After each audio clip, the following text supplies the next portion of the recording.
Hey!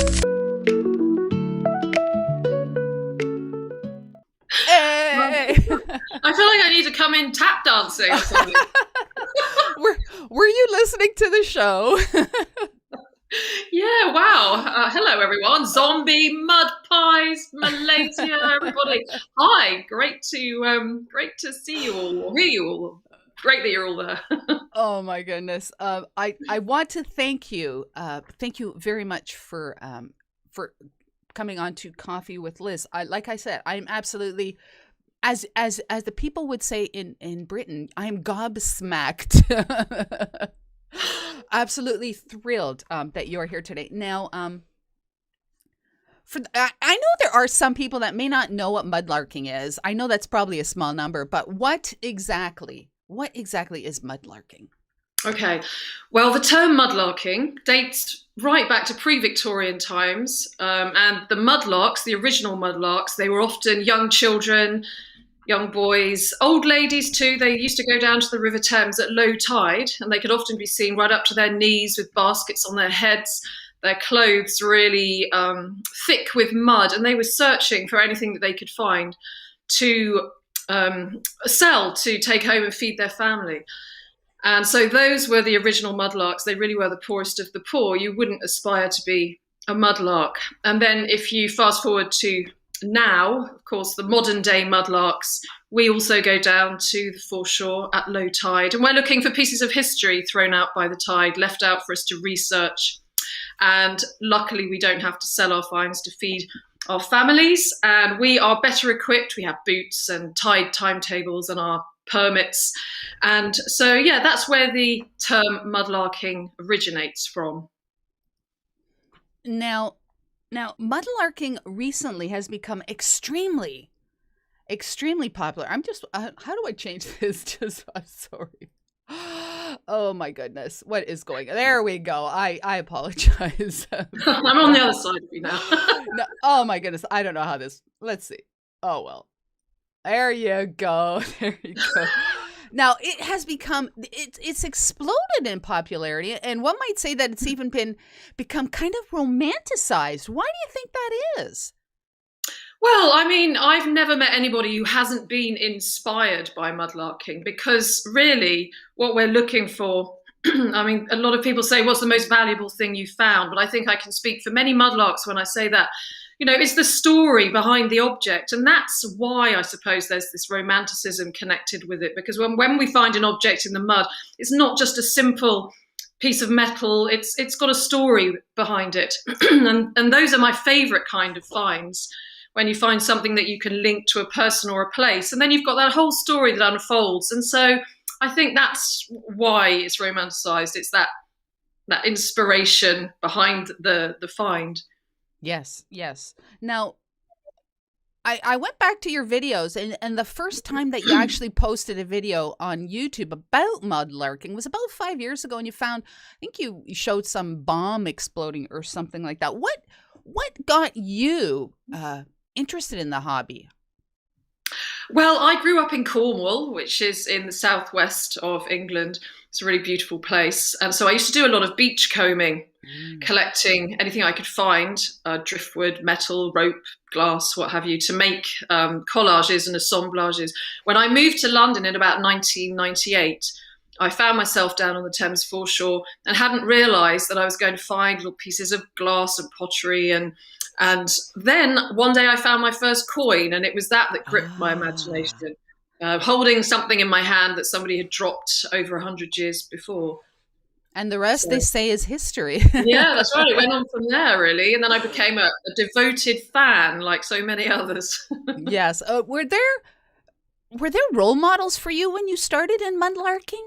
Because I mean, you. Well, at first, I didn't realise mudlarking was a thing, to be honest. I sort of just drifted into this activity of going down to the river and searching. And it was such an activity which is very calming and peaceful to get away from the busy life of London. And it wasn't until I started finding out a little bit more about it that I realised that there was a community of people that did actually go mudlarking. And then I realised that it was actually an official activity. Mhm. So at that point, there was a group called Thames and Field, and I joined them. And so, yeah, so then I learned from them. And as you know, now it's become extremely popular. More and more people are Yes. mudlarking. Yes, I would imagine that now you have become that mentor figure for a lot of other people out there, because your channel has just exploded. Hmm. Yeah, it's funny. Sometimes things that you do that you didn't intend to do just are successful. I think that's often the way it is. Yes. I didn't even really plan. I didn't plan on making a YouTube channel. I think the first, in fact, if you go right back to my first videos, they're pretty. I didn't even know how to edit anything then at all. And I was just sitting there, recorded a few things that I'd found, I think, and it just went on from there. It was a very natural, organic progression, and I've Hmm. learned as I've gone along. But like I said, it was never on my strategy list to start a YouTube channel. Yes, and you have definitely evolved from those first videos. Thankfully. Now the majority of your videos and your mudlarking activity takes place on the Thames.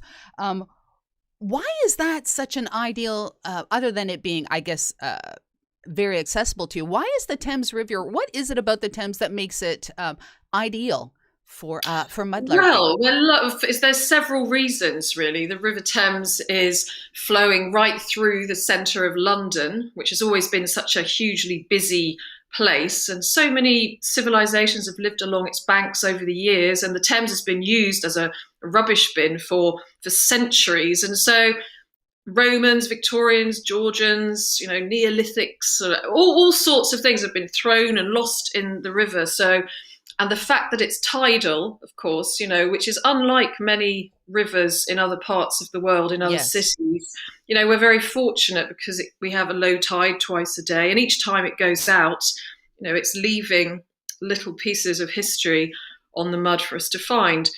There's also the fact that the Thames mud is without oxygen, anaerobic. So anything that's been dropped in there or lost, it tends to be preserved very, very well until it, comes out again in pretty much the same condition. So all these different factors, and the fact that when the tide's out, the Thames foreshore is one of the largest archaeological sites in the UK, if not the world, really. So Mm.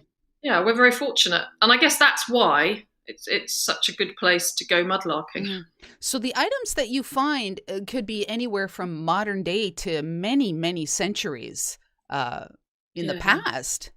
Yeah, that's right. I mean, people find Neolithic flints, and then we go right up through all the different eras until our era now. And like I said, I've got a large collection of messages in bottles. I think the River Thames, it holds stories from all of these different times. Hmm. The MP John Burns said the Thames is liquid history, and it really is like a giant liquid storybook. And the stories it contains aren't just from the olden days, but they're also the present. Hmm. And it's a living river. So I would imagine that no 2 days or two adventures for you are the same. Every day is you could find practically anything in the mud. Well, that's the thing. I think that's why it's so exciting, because when you go down to the river, you just don't know what you're going to find. You could find this, a clay pipe or two or three. As probably a lot of people know, I do like my clay pipes. Or you could be finding a much stranger artifacts, like this dog that I found the other day, who actually, like I was telling you, I initially left him there because I thought he was some kind of strange voodoo creature. But he's not. He's a piece of art from the Democratic Republic of Congo, and he's a Nikisi Kozo dog. And I had to run back and collect him before he floated off down the river. So, the things you find, you just never know. It's like a really big lucky dip of objects. I gotta say that little dog there, he is absolutely beautiful. However, I think that if I saw his head poking up out of the mud, I would think that he was perhaps evil or had No, well, some. I know when I first saw him, I thought, well, who are you? You're definitely not coming home with me. And I took a photo of him and I left him where I found him. But Oh. then I put a photo on Twitter and I was contacted by several people who know about the art from the Democratic Republic of Congo. And apparently he's a Nikisi Kozo dog, which is like a power figure. And he probably dates back to the late 19th century. So Wow. I left him in the car for 2 days. I wouldn't let him in the house. But now I get on quite well with him.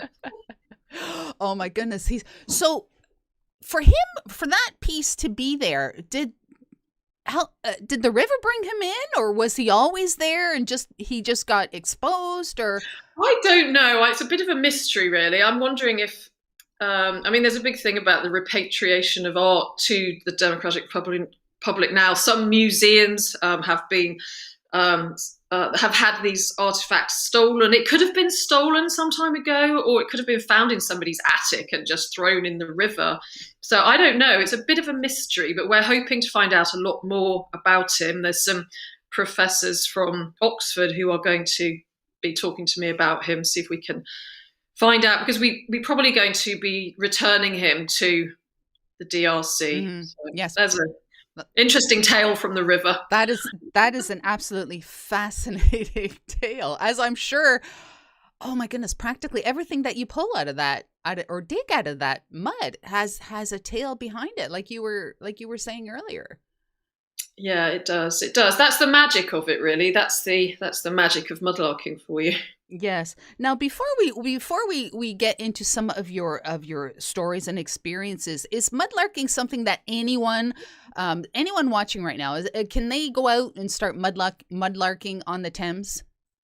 Well, no, you do have to have a permit from the Port of London Authority to go mudlarking. And you can find out all the information about that on the website of the Port of London Authority, which is, I think, pla.co.uk. And then they'll provide you with the information and the maps where you can and can't go, where you can scrape, where you can. But it's a really important requirement to legally mudlark. You do need a permit. And it lasts for 3 years when you buy one. Online, you can do it online. And it's about £90 for 3 years. So that's pretty good value, really. Yes. Very good if you go a lot like I do. Mm-hmm. And also, we do need to declare what we find to the Museum of London, especially if it's over 300 years old or if it's significantly and historically important. Mm-hmm. So there are procedures to follow. Mm-hmm. Now, is that something that they would, like a fines, I guess, for metal detecting, there's like a fines liaison officer there. Would this be something that they would leave up to you to decide that this is perhaps a historical item, or do you have to let them know what it is, like all the things that you find, and then they decide? I think that, well, I mean, you generally get a good idea of what you've got. And there's such a big mudlarking community, on Instagram. There's so many people that you can ask about when you find something, on Facebook as well, that, you're always going to get good advice as to whether something should be shown to the museum. And, the Portable Antiquities Scheme, with the fines liaison officer, he will take a look at what you've found anyway. Just it's always best to be sure. Best to be sure. Now, because of the popularity, do you run into a lot of people when you're mudlarking? Like, are you like almost, I don't know, arm in arm to people, or? It depends where you go. It depends where you go. I mean, if you're in central London, I think it gets very busy. Really? Obviously, now it's a little different because we don't really travel to mudlark right now because of the lockdown situation. Personally, I try and go to places where I don't see that many people. I like to go for a bit of a breathing space, so I don't really go into central London very often. Occasionally I do. But yes, it's very, very popular. So more and more people are going. Yes. Now, what about equipment? I guess a pair of boots, and that's pretty much it. Well, no, pair of boots, a good trowel. You can't scrape everywhere on the foreshore, but in certain areas you can. So I've got my trowel, a little fines bag, knee pads, gloves. I don't always wear gloves, but I always have some just in case. Tide timetable, obviously. It's good to take a phone, and you don't want to go on your own, really. It's better to go in pairs in case you get stuck in the mud. I guess that has happened to you before. Actually, no, so far so good. I haven't had any near misses, but there's always a first time, isn't there? Now you said that there's some areas where you can't scrape. Is that like digging? It would be eyes only kind of thing? Yeah, that's right. It's eyes only, and on the north side of the Thames, certain areas such as Cannon Street, areas around there. If you're a standard permit holder, you can't scrape, you can't use a trowel or anything like that. It is eyes only.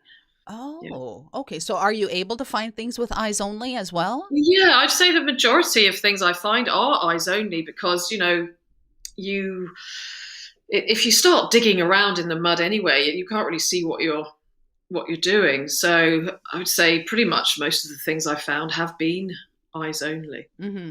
Yeah. Mm-hmm. Okay. All right. Now, I think you are, and as someone, I believe someone in the chat has alluded to the fact that they love clay pipes and they love you. It's, would you say that that is your most common find? It's certainly one of the most common finds, I suppose, but I do go out looking for them. I just love them. I never get fed up of doing a good pipe extraction. You never know how long that stem is going to be. Always Yes. very exciting. And so they are common because right from the introduction of tobacco in the late 16th century to England, people have been smoking pipes, and men, women, and children. So Wow. they were only smoked a few times. They used to clog up, they used to break, and people would throw them away. So, they are referred to a lot as old-fashioned cigarette ends, and I suppose really that's what they are. Oh, okay. So yeah, I was thinking that they're very, or they were, I guess, very disposable to be able to find that many. I know they were. It's surprising to us, really, to think that because they do look quite beautiful, really, Yes. especially some of the later ones. Some little ones here, like this little lady. Oh, that's lady.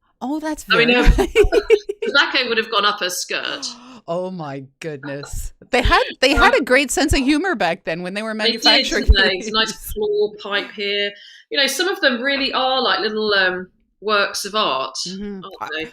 Did they have? It's hard for us to imagine that they were used just a few times and then thrown away, but I guess they just didn't attach the same importance to them as we do. I mean, this is one of my more obscure ones. Not everyone will approve of this.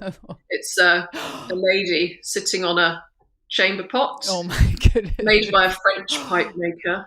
I mean, they got very imaginative, especially in the Victorian times. They used to love their fancy pipes. We got a little chap here.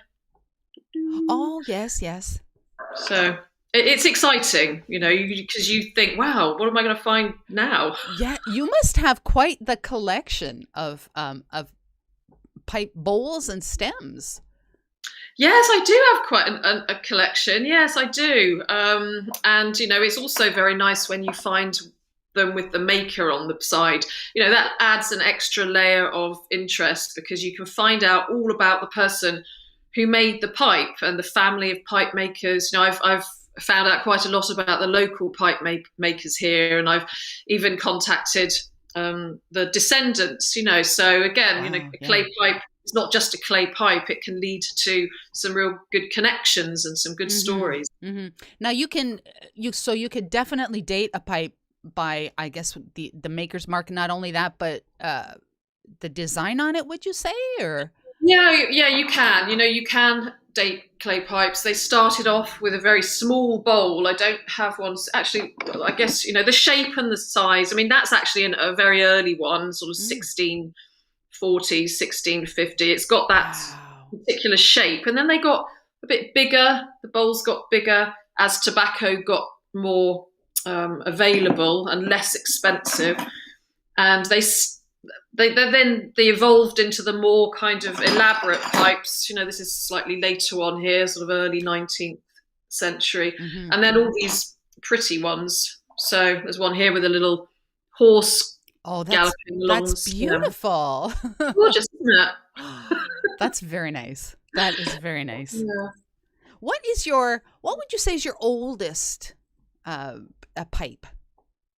Well, actually, my oldest pipe, I did find like a fairy pipe, like one of the oldest ones, which would have been dated back to about 1580 or so. And I've got that in the other room. It's so small, very, very tiny, and it Wow. would have been just a little weeny bit of tobacco in there. So that's very special. Yeah. I would imagine. So what about your longest pipe? Did the size of your pipe uh, determine or was it indicative of your wealth or um you know?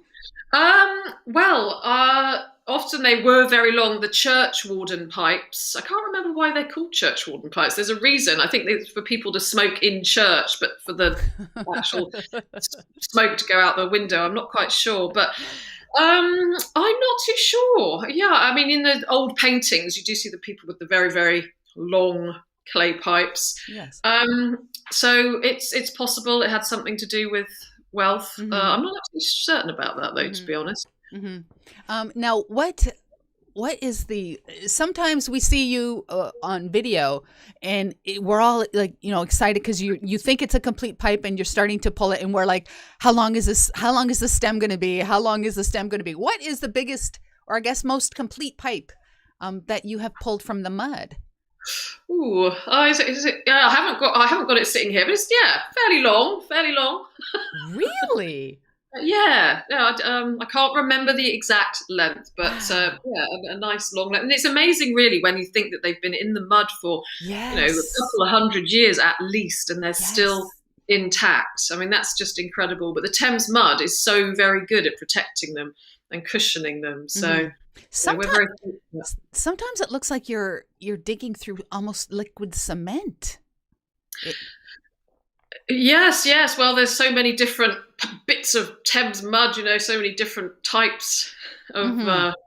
thickness. I suppose you could get into the science of Thames mud, but it certainly does seem to do a good job of protecting Yes. the pipes. Yes. What do you do with those little bits and pieces from the stems? I would imagine you have bucket loads and bucket loads of these Well, I pieces. don't pick up everything because that would be. I mean, I do pick up some and make pictures with them, but I tend to leave the plain clay pipe stems Ah, behind. okay. Okay.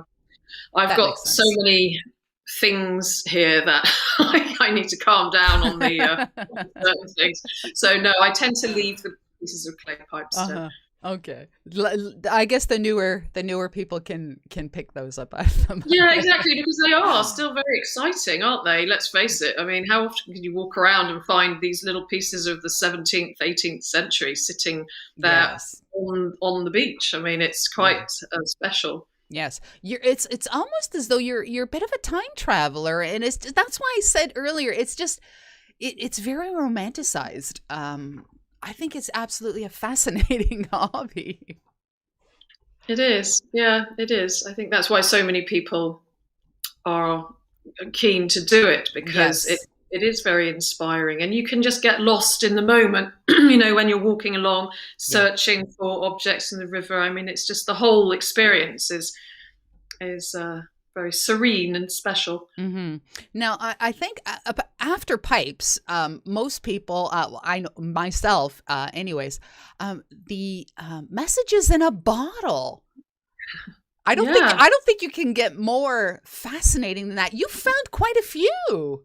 Yes, actually I have got about, well, found about 130 or so now.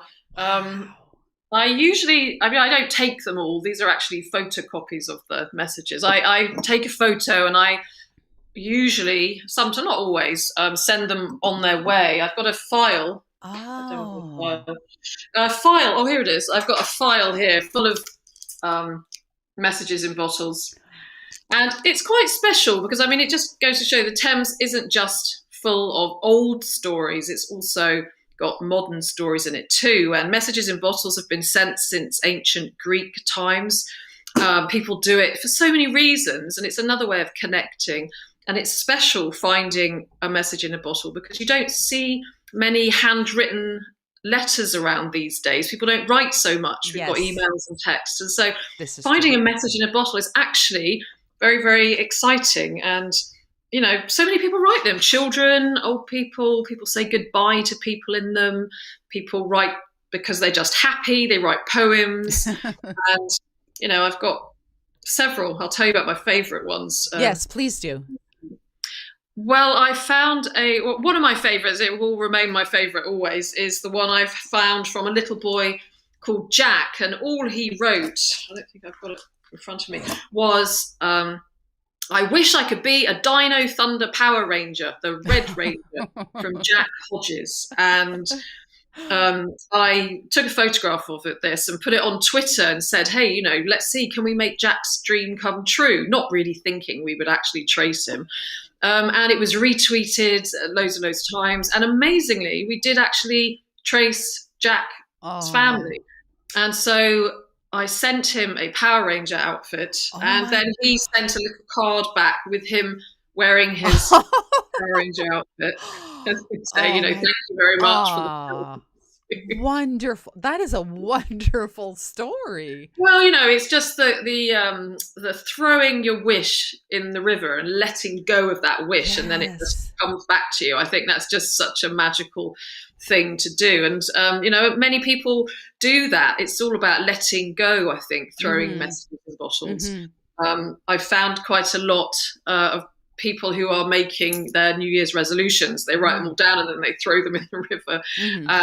So it's funny. I mean, there are some funny tales. There was one I found from this guy. Actually, this is the copy. It says, "Hi, it's the 12th of April. Me and the love of my life are drinking wine. We're at Tower Hill, London.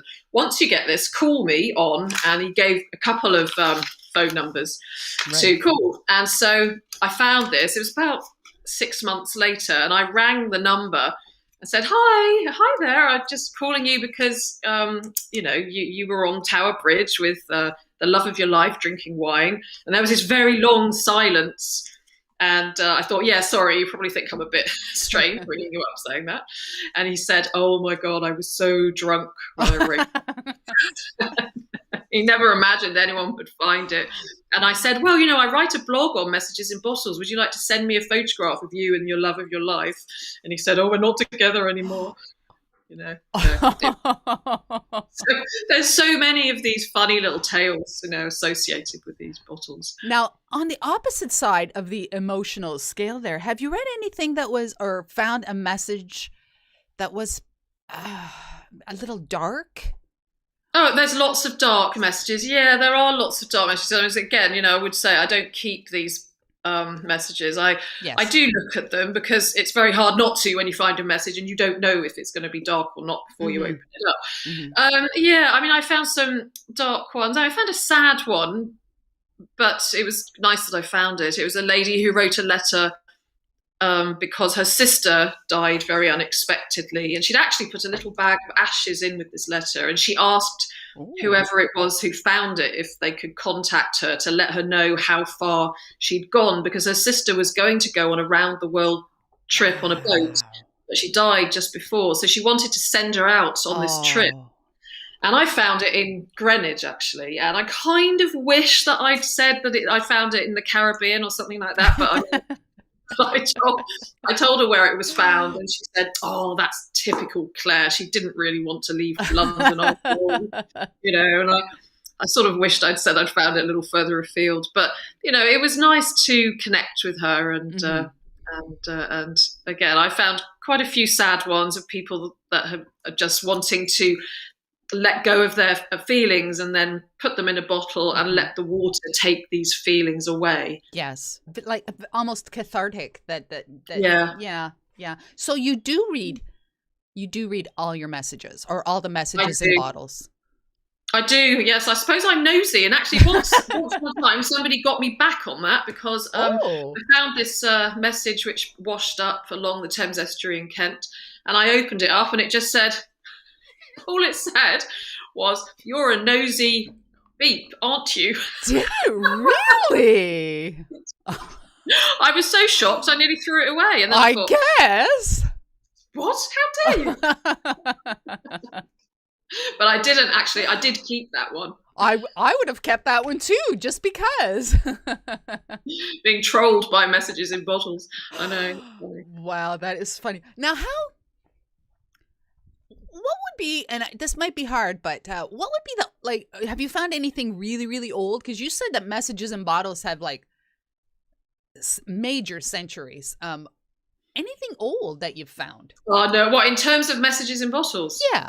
No, I haven't. I'd love to find a really old one. I mean, the ones that I found are all pretty recent. I think Ah. the oldest one was sent in about 2002, something like Mm. that. So, nothing older than that. But yeah, I mean, one day maybe I'll find a really old one. That would certainly be on my wish list. Because I would imagine those bottles have to be out there. Yeah, they must be. And I've sent a few messages in bottles myself, I have to admit, and they're out there somewhere and nobody's found them yet. So, maybe one day. As long as they're not cheeky like that one that you found, it's okay. No, they're very kind. They're very kind. My goodness, that's wonderful. I was going to ask you if you've sent your own messages out to sea, but yeah, you just said that. Yeah, I have. I must admit, I put it in a glass bottle with a cork and I wrote it in pencil because if you write it in pen, it will fade in the sun over the years. And I have found a few messages that are completely bleak. Oh, Yeah. okay. So everyone out there watching, if you're going to send a message in a bottle, make sure that you write it in pencil. Yeah, and put it in a glass bottle, obviously. We don't want to send lots of plastic bottles out into the world. Yes, no, that would not be a good thing. Can we talk about pottery? Yes, we can, but I'm not very good at pottery, but we can certainly talk about it. You said you're not very identifying pottery, perhaps, or Well, I have a very good go-to person he's another mudlark who I tend to go to with my pottery. And he is absolutely brilliant. That's Richard Hemery. And he's got a YouTube channel. And if you want to know anything about any kind of pottery, he is the man to go to. But, I know a little bit. And I've got some of my favorite pottery yeah. here. Let's talk about some of your favorite pottery. Some of the. I was gonna just ask before that. Have you found enough to perhaps glue back together and see what an item looked like, or do you just pretty much find shards? No, well, I have found quite a bit of Roman pottery, which I have been able to stick together. I mean, I found this is well, this is not recent actually. It's been just registered with the Museum of London. This I unfortunately didn't find this part, but this is a Roman poppy head beaker. Beautiful, isn't it? It's got a little design on it there. That would have been used to drink from. Really? And, I wish I could have found the other piece, but Wow. that's got to be my most precious piece of Roman pottery. Oh, that would look beautiful on display if you faced it just the way I that you have know, I it know. It's there. gorgeous, isn't it? And I have found a few mortariums, that they used to grind their food up in. They're actually in the other room, unfortunately, but I've stuck those together. And and I found actually a lovely piece of Roman bottle as well. This is Roman glass. Wow. Yeah, it's a neck of a Roman bottle. Again, it's on the database of Wow. the. There we go. I am like, Beautiful, isn't wow. it? Oh It's my just to goodness. think that was on a Roman dinner table at some point. It's just Wow. incredible, really. So would that have been a drinking vessel or just a bottle to pour from? This would have been a bottle. It would have held the wine or the water. Yeah, Wow. yeah. So, Wow. I mean, it could have been used, to pour in there. Wow. That see, see to me, like metal detecting and mudlarking and all, finding things, when you have it in your hand, when you first picked that up, did you have any kind of weird feelings or thoughts as to like going back to when the last person had that in their hand? Do you think about stuff like Yeah, it's that? incredible. You can't help wondering, can you? I mean, and one of the things, which is a good example of that, is this is one of my most treasured finds. Is my little onion bottle dating back to 1690. It's just Wow. so beautiful, and it's like a little onion. I guess that's why they Yeah. called it a bottle. And this was in about 7 pieces when I found it. I Really? stuck it all back together, and yeah, of course, it's natural. You hold it and you think, God, who was the last person who held this and who drank Yes. out of it, the wine or the brandy? Yes. And it's, like I said, it's quite magical. It's very magical. And Mm. I think that, oh my goodness, I could talk for hours about this, but just just going back, and then, like I said, just the last, who had that before it, was discarded, or what happened? Who knows? It's fascinating. Yeah, it is, isn't it? It really is. It's very exciting. Yeah. So would you obviously find lots of recent pottery, or not pottery, but like just glass and stuff from today, do you not? Yes. There's all sorts of debris like that. Yeah, I use the are you glass a finding lot. more of that? What, recent glass? Yeah. Um, well, yes. I mean, there's always going to be new glass, but I'm concentrating on the old, nice, worn glass because I use it to make. I use it to make glass fish and other little assemblages like that. But Yes. yeah, of course, there is a lot of modern glass around. Yeah. But I think, going back to mudlarking finds, I mean, my favourite of all finds are ones like this little tag here, which I was talking about yesterday. It's a tiny little luggage tag, but Ah. very easy to overlook something like that when it's sitting in the mud. But when I realised there was a name on it, I was able to research the name, and there's the address as well, Mm-hmm. and the story of a World War One soldier Wow. opened up in front of me, and I was able to find out all about his life. And then I went and found where he was buried as well, which is around the corner from where I am. And I think this kind of find, and this is also very similar, this is a padlock which also unlocked a story because of the name on it. These are the finds that are special because they take you on a journey of discovery, and you find out about people from the past who are essentially forgotten about. I mean, Fred Jury, who owned this little tag, he was buried in a pauper's grave in a cemetery around the corner, and we had to literally dig out the brambles, to find him. And so that's special because, some things are meant to be found, and the stories are meant to be shared. And these are some of them. Mm-hmm. The owner of this padlock, George Edward Morrow, had about 12 children, and his youngest son, Sidney, died a few months before the end of World War One in the war. And so, it's always special to follow a find to the story. Yes, it is. And oh my goodness, it's absolutely fascinating. The history is just, wow, it's incredible. Now, where do you must, my goodness, you must have lots of stories. You mentioned a blog. Where do you deposit all these stories for future generations to read or to learn about? Well, I do my YouTube channel, I guess. I mean, that's kind of that's my way of recording it all now, I think. Yes, this is true. Yes. So I do. I mean, I used to keep my website up to date. I'm a bit remiss with it, and the trouble is with social media, you can end up having so many accounts and websites and things to update that it's really hard to keep up with it. Actually, my daughter just advised me to. My young daughter said, "You must join TikTok," and I said, "No way." And then I had a go just for fun, and that's just blown up as well now, the whole TikTok thing, which I still have no idea what's going on so, I think at the moment, the way I record things is via my videos. Yes. And so, hopefully YouTube won't just suddenly go bust and I lose all the videos, but I have the raw files. So yes, that's very, very important. Now, you also find, just recently I saw you find some I don't know if you call them stuffed animals in England, but that's what we call them here. Plushies, like toys that are stuffed. Toys, yes. I don't know what you call them. But I saw you find it. I think you were out with Sci Finds. Yeah. And you found two, either under some sort of metal or something. Well, if I just leave you for a second, I can grab a little handful of them. Yes, absolutely do. While Nicola is fetching those toys. Thames Toys Orphanage. I want to get a little handful of these toys. There are quite a lot. Oops, they're all dropping off the shelf now.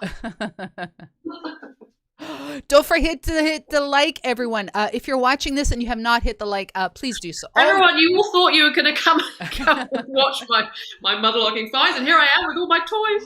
Wonderful. Right, talk to us about those. Toys have all been washed out in the Thames tide.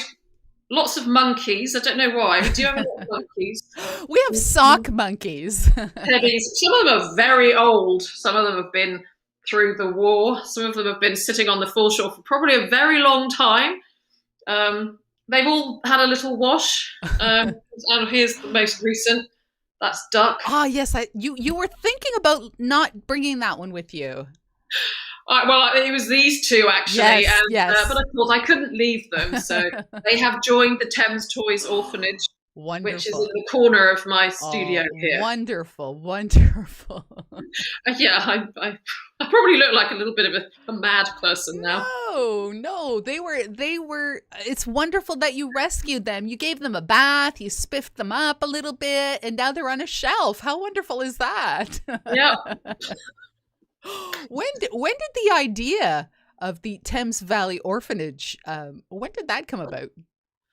Well, I think it was just I was I find them quite inspiring as well. There's something rather poignant about finding a poor bedraggled soft toy in the mud. It's sort of it just makes you want to take them home, really.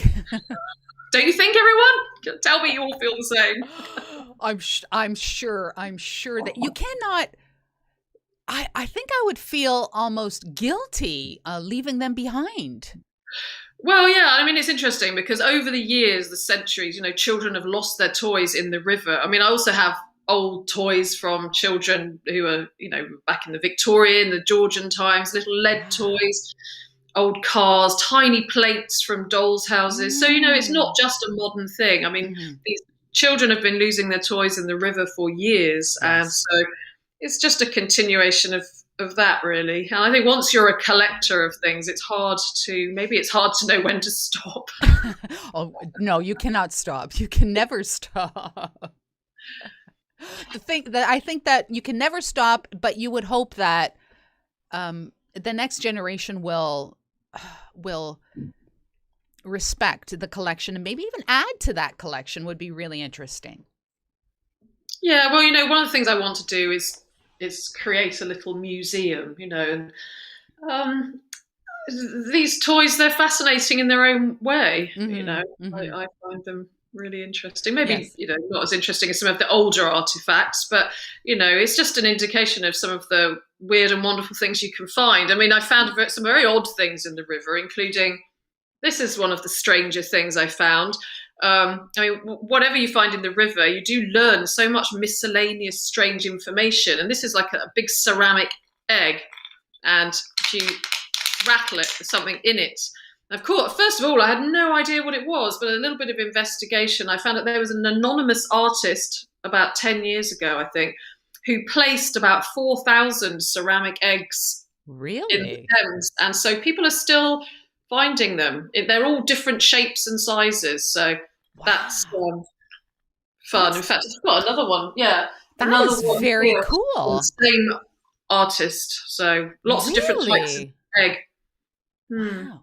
That is very, it's almost like a Banksy. Yeah, exactly. That's right. And he's anonymous too, so we don't know who did it. But some of them have got Ah, serial numbers on the bottom. So that's quite fun. And then you that find things that you have no idea what they are. And I still don't really know what that is. I mean, that was in one of my videos. And I mean, it could be the top of a flag or something, but still not absolutely certain. now you seem to have very resourceful and very smart followers because anytime you put something out there and you say, "Does anybody know what this is?" You do. People do respond, and they seem Yeah, to. I do know. I'm really lucky with I think the whole mudlarking community on YouTube is really great. They're so pleasant. You very rarely get nasty comments, which can be prolific on YouTube, as you know, I'm sure. Yes. And yeah, people know about everything, and it's fun. I think people like looking up things, and it's fun to engage people in the research. And I found people have sent me some fantastic links and information about my finds, and that's what it's about. I am not an expert on everything I find, and I always want to make that quite clear, and I'm not an archaeologist either, and Hmm. that's why I share these things too, because it's wonderful to be able to benefit from the knowledge of so many people. Yes. Yes. Now I'm just going to. There's a question in the chat. I'm just going to one sec to a question in the chat from Riser's Treasure Hunting Emporium. He wants to know: does Nicola ever, or have you ever had any supernatural experiences on the Thames?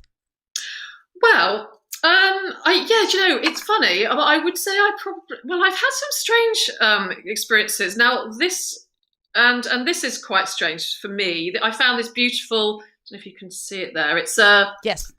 yeah. I'll see if I can get her the right way up. That's Queen Elizabeth there. Queen Elizabeth the First silver half a crown. Now, it was. I found this at the time when I was just about to give up my corporate job, because I really hated it. I'd been in my job for about 25 years and I just wanted to do something more creative. But I was full of doubt about leaving this certain life, of finances and everything. And so I spent quite a lot of time on the river thinking about this. And when I finished mudlarking one day, I wasn't even looking. It's so bizarre. I was standing looking out at the river and I looked down between my boots and there was this round thing, which I nearly didn't pick up because there are a lot of round things that look are nuts and bolts and what have you. Mm-hmm. I picked it up and found this coin and that I hadn't even been looking for.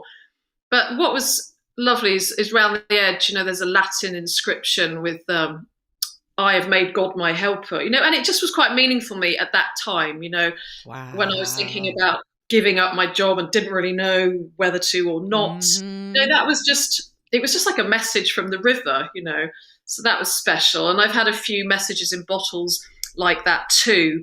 And I don't know, just the very fact that you find something and you research the family and you're contacted by the descendants. I think I don't know. You do feel when you're down on the river that you can be surrounded by people from the past. So, absolutely. Yeah. Absolutely. There you go, Charlie. There is your answer to that question. Now, speaking of coins, you said that you lots around things in the river. I was really, really surprised to learn that you found your very, very first Roman coin about a year ago. You posted a video. Yeah, that's right. But that wasn't on the river, actually. That was metal detecting in a field. Yeah, that was pretty too. Yeah. That was, I don't generally metal detect, not on the river, or I've tried it once or twice, but in the field I do. And yeah, that was a pretty amazing moment when I found my first Roman silver coin, actually, from, some Antoninus, that's right. Antoninus. They were all Antoninus. Coin. Yes. Oh my goodness. So, do you generally look at the coins that you find along the Thames, or like you said, they're just too plentiful? Oh no, of course absolutely. It's always a thrill to find coins. And recently I found some lovely ones. I think it's nice when you can't identify it straight away, and then you have the surprise of when you get all the crud off of it, seeing what it is. I mean, a few weeks ago I found one which I didn't recognize at all, but it turned out to be a Louis XIV denier, 6 denier piece. Wow. I found some, beautiful coins. It's always very, very special to find them. Now, and tokens as well. I mean, I found a few traders' tokens, and I think one of my favorite traders' tokens is the one from Pudding Lane, where the Great Fire of London started. So that was very special. I would imagine so. Now, you find a variety of items, historical, maybe not historical, like pottery, like that vase and stuff. Have you had to learn to be a conservator of relics? Well, yes. I mean, I have taken advice from some of my mudlarking friends, on how to preserve various things like leather, and even boar's tusks are something that fall apart very quickly. And so, yeah, you do start to learn about these things. I'm probably not the best person at doing it very well, and I don't really have very many sort of leather articles here that I've had to look after. But for sure, you start to learn about these things, definitely. Mm-hmm. And you seem, like I said before, you seem to have a great network that you could just make an inquiry and get almost an instant response. Yeah, there's a huge wealth of knowledge out there that you can draw on. There's some really great mudlarks and a really good mudlarking community. So many people on Instagram now, and there's so much knowledge, like I said, so I'm fortunate there's so many people to ask, so Mm-hmm. many people who've been doing it for so much longer than I have. Mm-hmm. Mm-hmm. Now, I was going to talk about the thumbnail that I actually created for this I guess this live stream shows you holding a skull. That's Um, right. That's when I was doing my Shakespeare piece on the yesterday. very Shakespearean. Now, It's not real. It's not oh, real. however, that may be so. But about 3 years ago, you found a jawbone. That's right. Yeah, actually, I found a couple of jaw bones now and a part of a skeleton. Mhm. And of course, you do report that to the police when you find human remains, and they were analysed and forensically tested, and they dated these jaw bones back to the 17th century. And where I found them, which was in southeast London, is near where the prison hulks were moored up. And so, I mean, of course, it could be anybody. We'll never know. But I've often wondered whether it could have been a prisoner from the prison hulks. Yes, yes.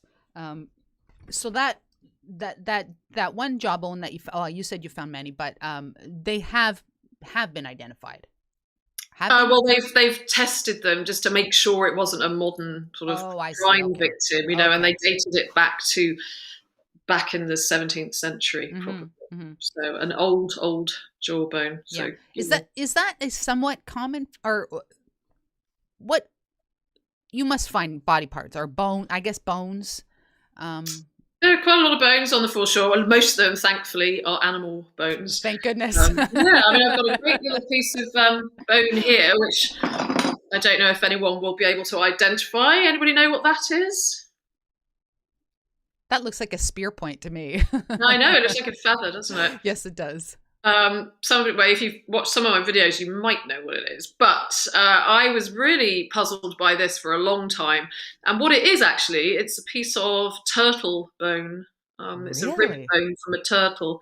And it's great because I found it near a dump area of oyster shells and old bottles and pipes, and would have come from a turtle who probably was put into a turtle soup in Georgian times. Oh, So jeez. it's just one of the other examples of bones that you can find.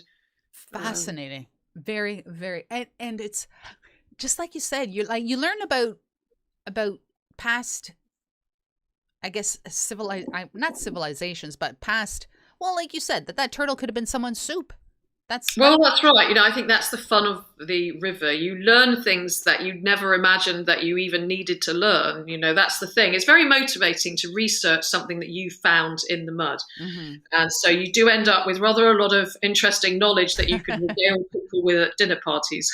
I was just gonna say you must be an interesting at a dinner party. It's like, "Bah, bah, bah, bah, bah. Have you seen this? Do you know what this is? Bah, bah, bah, bah." Wonderful. That hilarious. Absolutely hilarious. Now, going back to today, are you finding more and more of today's like pollution, like plastics and stuff, cluttering up the Thames?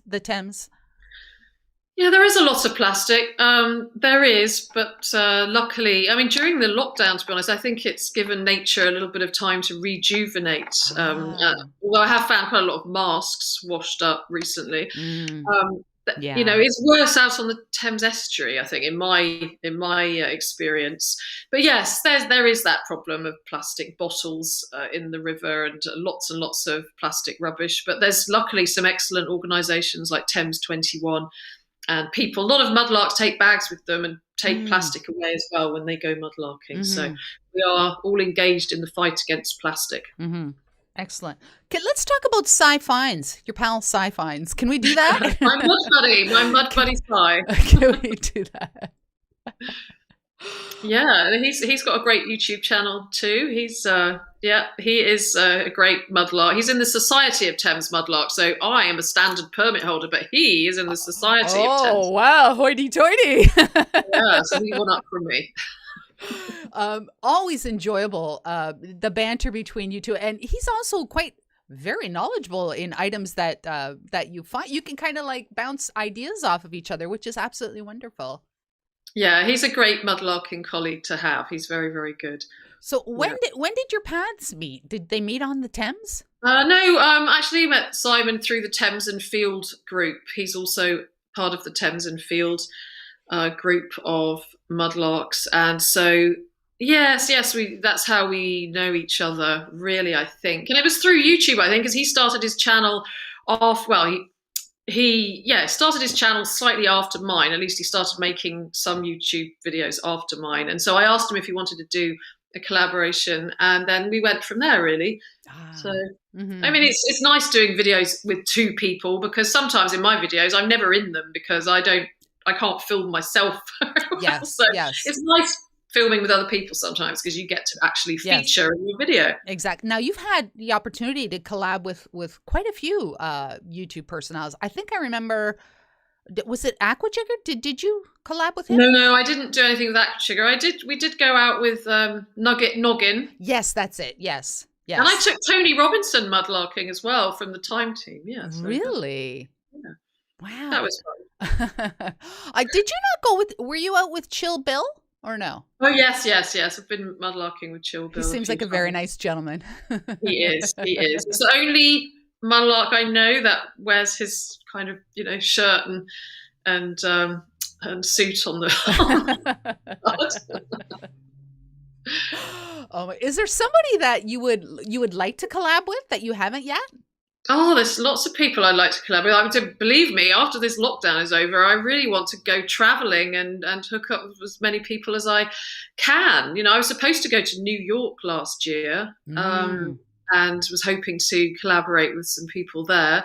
And yeah, I'd love to. And I really want to go back to the States and do something. I was watching a really interesting video yesterday from somebody in Vermont who found a beautiful pendant from a lady Mm. when he was metal detecting. But yeah, I mean, if there's anybody out there who'd like to do a collaboration with me, please get in touch because I'm really keen. I want to travel around and do collaborations with as many people as possible. Right on. Now, my dream collaboration for you, Nicola. Here goes. This is my dream Okay. collaboration with you. I would absolutely love to see you, and I don't know if this is ever possible.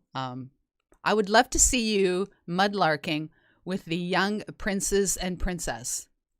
Ah, what you mean, Charlotte and Yes, George and Charlotte, George, and Louis. Louis? I would think that would be probably a most monumental collaboration. Well, Um, yeah, it was funny actually. When the other day I found these coins on the Thames foreshore, and I think I had a Charles and a Louis the 14th, and it did occur to me then that I was kind of building up a little collection of the royal family. Then, well, that's an interesting suggestion. I, Maybe I will write to Kate and ask her if I can take the children mudlarking. because I know she's very big on educating the kids like in the outdoors, and Right, I'll get on it. Yeah. I don't know if you have any pull with Her Majesty or Yeah, well, or I'll have to Prince think William about or whoever.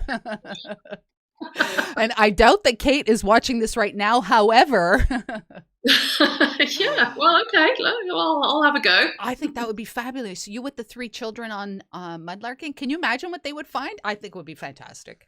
I totally That would. would be fun. That would I be fun. and I got to say that those items that you found, I think they were kind of a little bit foreshadowing that collab. Yeah, okay. Well, you've got me thinking now. My goodness. We have hit the 1 hour mark. I would like to talk. I would like to talk about tideline art. I think more people need to, if they don't already know about tideline art, tell us about that. Okay, well, tideline art is it is art inspired by found objects along the river and on beaches, anywhere that's got a tide, really. And I particularly love making glass fish out of the glass that I find. Actually, I haven't got any left now because they have all sold. And I'm taking a few weeks now to a little holiday to get back in and do some of that because, sometimes you just need to recharge your creative energy a bit. Yeah. And so I've got lots of glass here and I'm looking forward to making some of that over the next little while. But on my website, tidelineart.com, you can see some pictures of my glass fish. Hmm. And, I like making assemblages as well out of bits and bobs.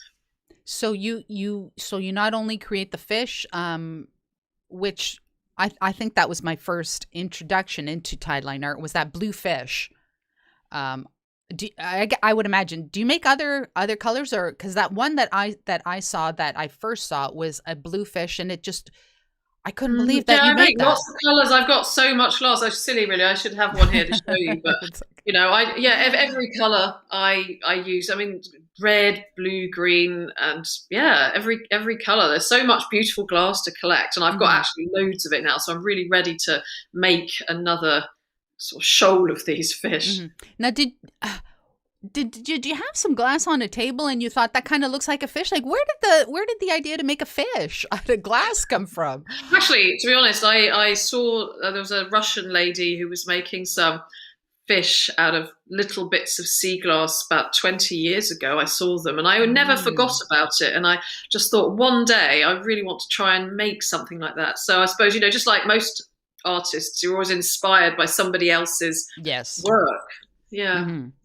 Now, can viewers purchase items from Tideline Art Yeah, Creations? I can. I have an Etsy site, which is Tideline Art Etsy site. Unfortunately, it's a little bit empty at the moment. It might have a few pottery cards on, but I'm going to fill it up, when I can. I'm just taking a couple of weeks to make some items, and I'll also be putting some of my clay pipes on there when I put the fish on as well. Ah, Because a lot of yes, people are asking about clay pipes, so I do yes. have some now. Actually, it's a friend who's found a lot of them, so Hmm. I'm going to be putting them on as well, all at the same time. Hmm. Wonderful, wonderful.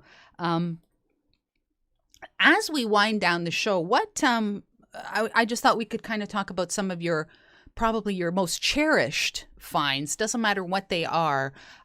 We you might have even mentioned them earlier, but is there something that, I mean, you must have thousands upon thousands of items that you have picked from the mud, but is there just something that just stands out to you? Yeah, there's lots of special things. I mean, I suppose I wear a heart that I found on the river, just there. Wow. I actually had it stuck onto the silver. It wasn't silver. It was just a very detailed little Georgian heart, and also a couple of hearts actually. So that's very special to me. I love that. I always wear it when I go mudlarking, and I must admit, I always feel a little bit naked without it when I go down to the river. So Right. that's very, very special. I don't know, of course, who wore it once upon a time, but it's a special find. But yeah, like I was mentioning before, I think a lot of my favourite finds are the ones which don't really look very special at all. They're the ones with the names on Mm-hmm. that can, bring about somebody from the past to research. So Mm-hmm. I've got a lot of those. Everything's very special. I mean, I really need to go through my finds and organise them. It's going to Uh-huh. be a fun job.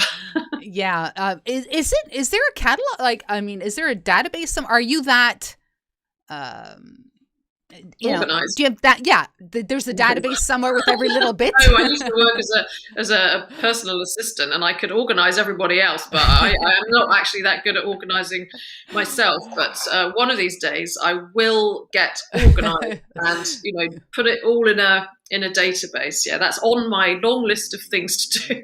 You might have to hire a bunch Yeah, of people I may to well do have to that. because there's so many things. Even the tiny buttons, with the Yeah. names on, they're just yeah, they're all Hmm. worth a little spot on the database. Yes. What would you say is your oldest find? Do you have anything that goes back to like pre Britain or pre London Well, I or? mean, I've got fossils. I haven't actually found any flints myself, but that's probably more because I'm not terribly good at identifying them. I found fragments of what I thought might be a worked flint, but Mhm. apparently they're not. I think there's a real way of identifying worked flints, and I haven't quite got that good at it yet. Uh-huh. But I have, yeah. So fossils, really. I haven't found anything older than Roman, as far as I know. Maybe some Iron Age pottery, I may have some, but I haven't Mhm. found anything Mhm. older than that. Mhm. What about odd? I guess that little dog was kind of odd, but would that be your oddest find? No, I found lots of odd things. I mean, I did do a video a little while ago of my strangest finds. And now you've asked me what they are. I can't even I remember. So, apologize. yeah, sort of obscure things, obscure bits and pieces. And I mean, I found another set of pharyngeal teeth the other day. I always rather, Wow. it's not an artifact, but they're still so Well, strange. yeah, I guess it is. I guess it is. And of course, I've got my now where is it? My I am Brett. You must know about that. Where is it? Oh, here it is. Hang on, let me just grab this. Um, this is one of my funnier finds, and I think maybe people have seen this. I picked this up, and I thought it said, I thought that it said, I was like, oh, it's I am Brett. Lambretta? A Lambretta I from am a scooter. Is that Yeah, not? but I thought that it was. I thought it said I am Brett. So now for me, this will always be I am Brett. Oh, I'm gonna that's have a T-shirt with I am Brett. yes. That might, yeah, that I'm gonna have to watch that video. So you agree? It could be I am Brett, Well, couldn't it? I suppose it could be I am Fred. I am Brett.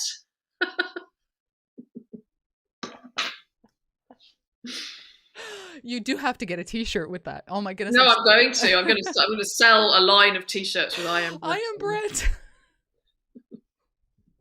Now the only I'm gonna say that the only reason that when you showed that I said Lambretta and it was from that little scooter was because I used to watch I think is it American, it was an American show about two pickers who used to go and pick up antiques from people's Right.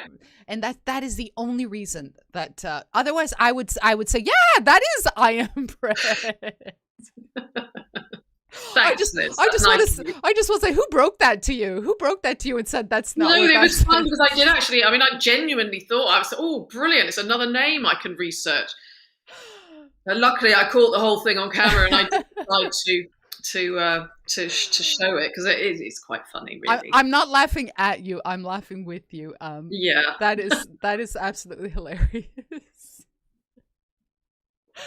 Oh my goodness. Yeah, I'm not laughing with her. I don't want please no hate comments. It's all right. Don't worry. I think a lot of people have found it hilarious. Oh my goodness. So did you ever all those years ago when you created your YouTube channel? I'm sorry, I have tears in my eyes from laughing. Did you ever think that you are at 100,000 subscribers on your YouTube channel? Did you ever? 101. Are you? Actually. Wow. Now Did you 1,000. ever Yeah, I don't know think? how it goes after that, but Did you ever yeah. imagine that was even possible? No, I didn't at all. No, it's really amazing. It's just brilliant. It's just it's great. It's exciting. Has YouTube sent you the silver play button yet? No, I'm waiting for the little code that you're supposed to get it in your YouTube studio. They're supposed to send you a code that you can redeem it to get your thing, but I haven't got it yet. I haven't got the code yet, so I think it takes them a little while to get round to it. That will be. I hope you celebrate that because there are not very many people that have those. Yeah, no, I'm looking forward to it. It's exciting. Right on. So what is next? What is next for Nicola? What is next for Tideline Art? Well, I'm going to carry on making my videos and finding stories in the river. And I'd love to do more collaborations. That would be something I'm really keen to do. And so that's it, really. I'm just going to keep on doing what I'm doing and creating and enjoying it. That's the main thing, being Yes. excited and enjoying doing what you're doing. I agree because if you lose that excitement, then it becomes work, and that's not a good thing.